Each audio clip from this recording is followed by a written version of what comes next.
Hello guys, சேமியா இருந்தால் இந்த மாதிரி பாயசம் ட்ரை பண்ணி பாருங்கள். வாங்க எப்படி செய்யுதுன்னு பார்க்கலாம். பேனில் 2 டேபிள் ஸ்பூன் நெய் சேர்த்துருக்கேன்.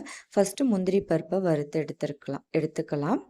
இந்த மாதிரி லைட்டாக கோல்டன் கலர் வந்ததும் எடுத்து ஒரு பிளேட்டில் வச்சிடுறேன். இப்போ அதே நெய்யில் சேமியாவையும் நான் ஆட் பண்ணிக்கிறேன்.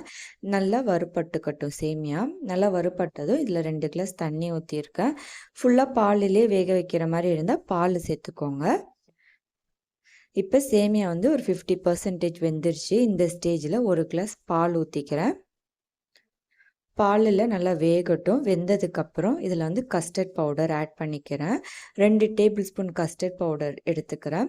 இதில் வந்து ஆறுன பால் இல்லாட்டி தண்ணி சேர்த்து நல்லா மிக்ஸ் பண்ணிவிட்டு பாயசத்தில் சேர்த்துக்கிறேன்.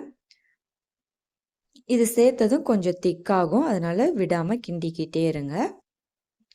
ஒரு 5 நிமிஷம் கிண்டிக்கிட்டே இருங்க. இப்போ நல்லா திக்காயிடுச்சு. லாஸ்ட்டாக இறக்க போகிறப்ப ஏலக்காய் தூள், வறுத்து வச்சுருந்த முந்திரி பருப்பு சேர்த்துட்டு நல்லா மிக்ஸ் பண்ணிவிட்டு ஸ்டவ் ஆஃப் பண்ணிடுறேன். லாஸ்ட்டாக 1 டேபிள் ஸ்பூன் நெய் சேர்த்துட்டு இறக்குங்க. ரொம்பவே நல்லாயிருக்கும். நீங்களும் இதை ட்ரை பண்ணி பாருங்கள்.